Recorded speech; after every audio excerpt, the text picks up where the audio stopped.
Assalamualaikum Mbak. Waalaikumsalam.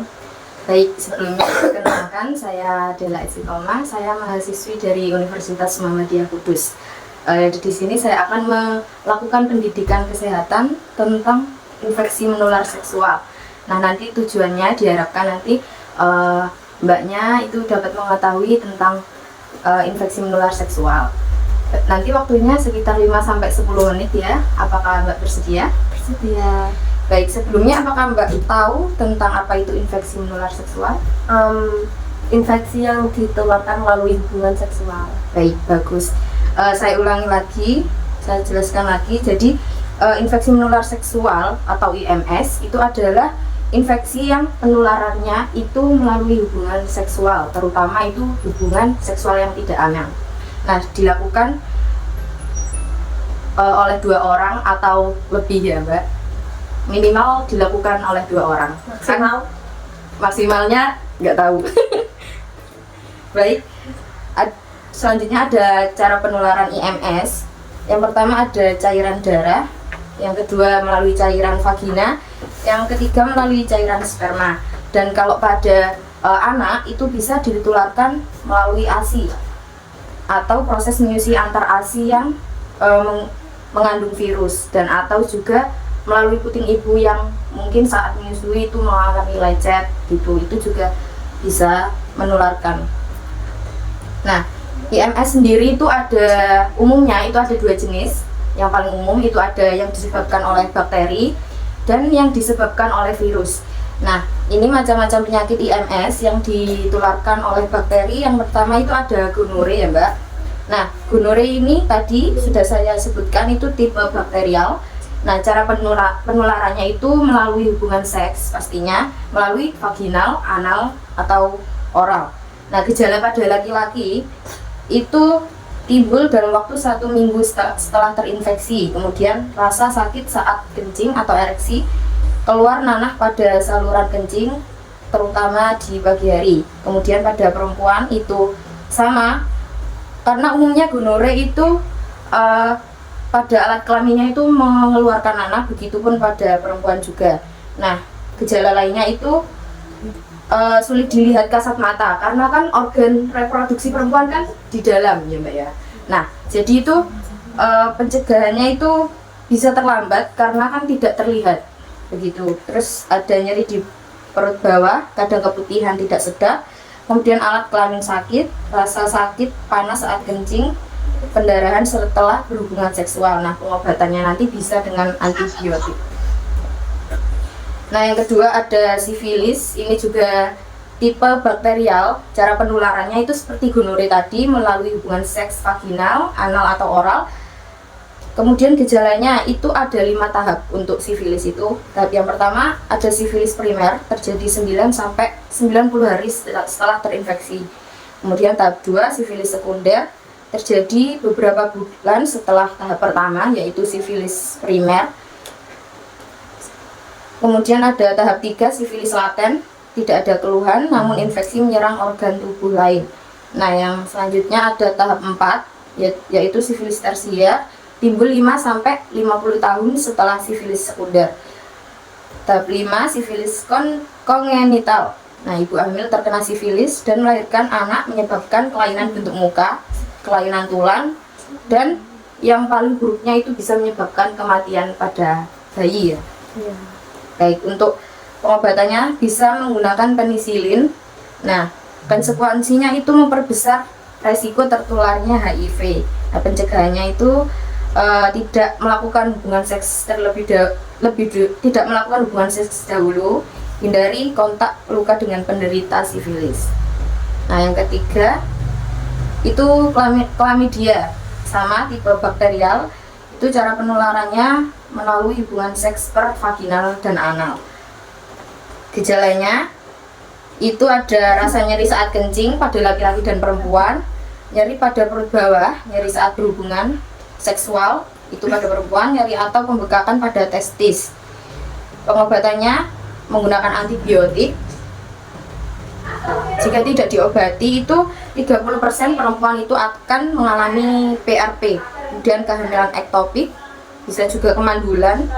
Nah, pada laki-laki itu ada HIV epididymitis, yaitu peradangan pada testis, dan juga menimbulkan kemandulan juga pada laki-laki. Nah, ini IMS yang disebabkan oleh virus macam-macamnya. Yang pertama itu ada herpes genital, tipenya virus ya. Cara penularannya itu melalui kontak seksual antar kulit, baik vaginal atau maupun oral. Gejalanya pada perempuan terdapat luka lecet di sekitar kelamin, dinding kemaluan dan anus. Pada laki-laki itu terdapat luka lecet di batang ini penis atau anus. Masa inkubasinya 1-26 hari atau 6-7 hari. Kemudian pengobatannya melalui obat antivirus. Akibatnya itu ada peningkatan resiko terinfeksi HIV, kelahiran prematur pada wanita. Kemudian pencegahannya itu ya seperti tadi, tidak melakukan hubungan seks anal, vaginal maupun oral dengan orang yang terinfeksi. Yang kedua adalah human papillomavirus atau HPV. Bisa juga disebut itu kutil kelamin, Mbak. Nah, tipenya itu virus. Cara penularannya itu melalui hubungan seksual, vaginal, oral, dan anal. Gejalanya tonjolan yang tidak sakit, kutil yang menyerupai bunga kol, tumbuh pada alat kelamin, anus, dan tenggorokan. Nah, seperti ini ya Mbak, bisa dilihat di gambarnya. Iya. Nah, ini pada laki-laki, ini pada perempuan. Nah, untuk pengobatannya itu tidak ada pengobatan yang signifikan untuk penyakit ini. Kutil itu dapat dihilangkan menggunakan operasi atau laser. Ya, konsekuensi yang mungkin terjadi itu HPV merupakan virus yang dapat menyebabkan kutil kelamin. Beberapa strain berhubungan dengan terjadian kanker serviks, vulva, vagina, anus, dan penis. Konsekuensinya pada bayi itu dapat menyebabkan timbulnya kutil pada tenggorokan yang menyumbat jalan nafas sehingga harus dikeluarkan. Nah, pencegahannya itu sama, tidak melakukan hubungan seks dahulu. Nah, yang ketiga ada HIV atau AIDS. Penyakit ini tuh disebabkan oleh menurunnya kekebalan tubuh akibat infeksi. Tipenya virus. Cara penularannya itu melalui seksual, baik homoseksual maupun heteroseksual. Itu melalui kayak jarum suntik pada penggunaan narkotika, kemudian transfusi komponen darah. Nah, gejalanya itu berat badan itu menurun drastis, sariawan yang tidak kunjung sembuh, ruang kulit yang tidak kunjung hilang, pembekakan kelenjar, terdapat selaput putih dalam mulut. Nah, pengobatannya itu ada banyak ya di sini, ada dolutegravir, efavirenz, etravirenz, nevirapamine, lamivudin, zidovudin, emtricitabine, tenofovir. Nah, pencegahannya itu nanti tidak boleh berganti-ganti pasangan ya Mbak ya. Iya. Vaksin, terus menggunakan kondom gitu. Nah, yang keempat itu ada hepatitis. Ini sama juga tipenya virus. Nah, cara penularan juga secara vaginal, oral, dan khususnya anal. Nah, gejalanya itu kayak demam, sakit kepala, nyeri otot, lemah, kehilangan nafsu makan, muntah, dan diare.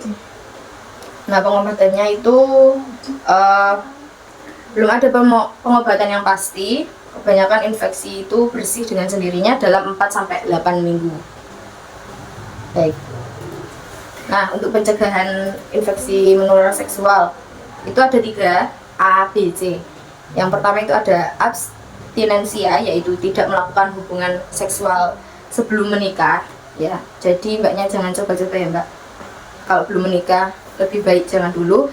Kemudian ada be faithful, yaitu setia pada satu pasangan, tidak boleh bergonta-ganti pasangan. Yang C itu ada kondom, yaitu menggunakan kondom atau pelindung saat melakukan hubungan seks. Nah, pengobatannya itu yang pertama ada antibiotik. Nah, diberikannya itu dalam dosis tunggal, bisa menyembuhkan banyak PMS yang terjadi akibat bakteri atau parasit seperti gonore, sifilis, chlamydia. Nah, yang kedua itu ada antivirus.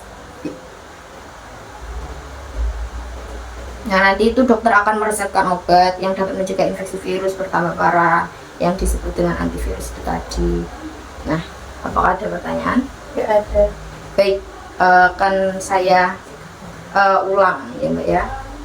Kalau Mbaknya sudah mengerti, ini saya akan bertanya sedikit tentang bagaimana cara penularan HIV Mbak. lewat cairan vagina, Iya. terus sperma, terus cairan darah. Oh iya, baik, bagus ya Mbak ya. Berarti Mbaknya ini sudah paham ya? Ya. Saya anggap sudah paham karena bisa mengulangi apa yang saya telah paparkan ini. Baik, penjelasan ini sudah selesai, Mbaknya sudah paham. Terima kasih ya Mbak atas waktunya. Sama-sama. Baik, saya permisi dulu. Assalamualaikum. Waalaikumsalam.